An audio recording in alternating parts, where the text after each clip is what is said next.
জলের মধ্যে ময়দা গুলে আজকে একটা দারুণ মজার কেক আপনাদের সাথে শেয়ার করব, যেটার জন্য দুধ ডিম কিছুই লাগবে না, এমনকি কেক মোল্ডেরও প্রয়োজন পড়বে না। ঘরে থাকা উপকরণ দিয়েই স্টিলের বাটিতেই খুব সহজেই কেকটা রেডি হয়ে যাবে। আর যেটা ঠিক এই রকম নরম তুলতুলে স্পঞ্জি হবে।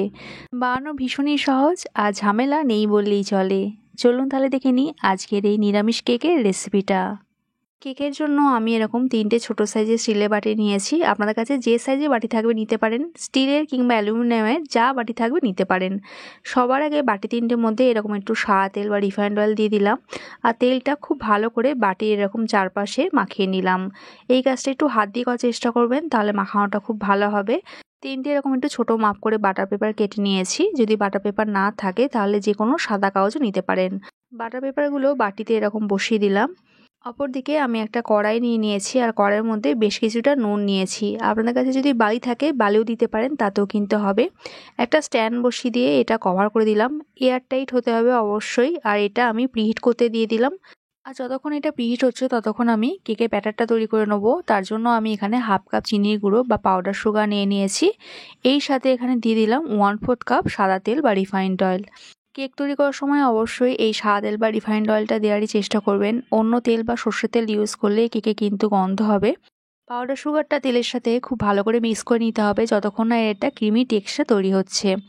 আর এখানে চেষ্টা করবেন পাউডার সুগারটাই নেওয়ার। চিনিটা নিলে চিনিটা গলতে কিন্তু অনেকটা সময় লাগবে। যতক্ষণ না চিনিটা গলবে ততক্ষণ কিন্তু কেকটা তৈরি করা যাবে না। আর দেখুন এখানে টেক্সচারটা ক্রিমি হয়ে গেছে। এই স্টেজে এখানে আমি একটা এর ওপরে ছাঁকনি বসিয়ে দিলাম। আর এখানে আমি সবার প্রথমে দিয়ে দেবো হাফ কাপ ময়দা। টোটাল আমি এখানে 1 কাপ ময়দা ব্যবহার করব। আগে হাফ কাপ ময়দা এরকম চেলে নিলাম, তারপরে আরও হাফ কাপ ময়দা অ্যাড করলাম।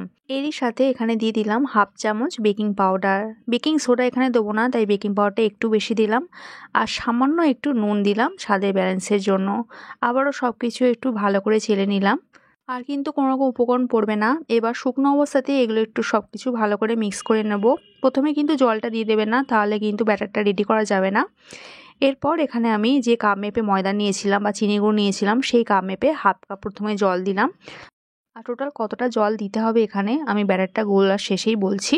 আর এই ব্যাটারটা মিক্স করার সময় একই ডিরেকশন বরাবর কিন্তু মিক্স করতে হবে, নাহলে কিন্তু ব্যাটারটা পুরোপুরি নষ্ট হয়ে যাবে। এদিক ওদিক করা যাবে না, একই দিক বরাবর মিক্সটা করতে হবে।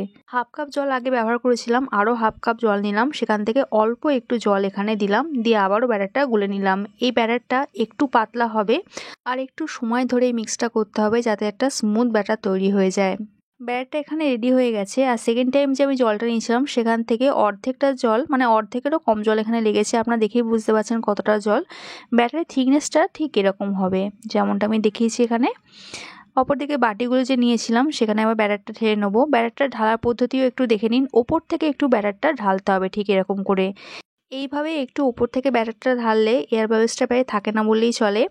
সবকটা বাটিতে এইভাবেই আমি ব্যাটারটা ঢেলে নিয়েছি। তারপরে বাটিগুলো আবার একটু এরকম ড্যাব ড্যাব করে নিলাম যাতে এয়ার বাবলসটা একদমই না থাকে বা থাকার সম্ভাবনা না থাকে। এবার আমি ব্যাটার সমেত বাটিগুলো এই কড়াইয়ের মধ্যে বসিয়ে নেবো। এই সময় কিন্তু কড়াইটা স্ট্যান্ডটা প্রচণ্ড গরম থাকে, তাই কিন্তু একটু সাবধানে বসাতে হবে। একটু খেয়াল করে একটু সাবধান হয়ে কিন্তু এই বাটিগুলো বসাবেন। গ্যাসের ফ্লেমটা এই সময় একদম লোতে রাখতে হবে এবং 35 থেকে 40 মিনিটের জন্য এটা বেক হতে দিতে হবে।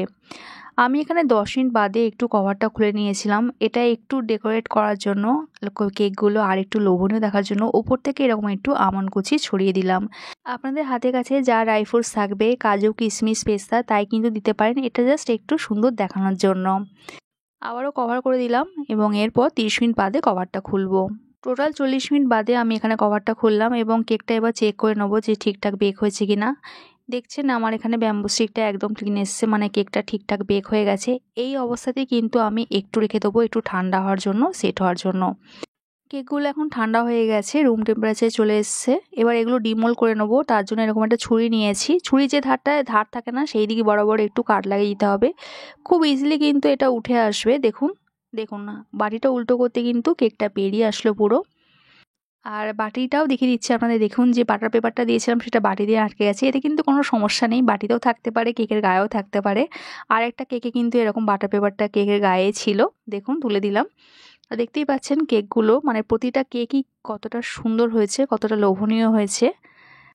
আর একটা কেক আপনাদের একটু কেটে দেখিয়ে দিচ্ছি। দেখুন ভেতরটা কতটা নরম তুলতুলে আর স্পঞ্জি হয়েছে।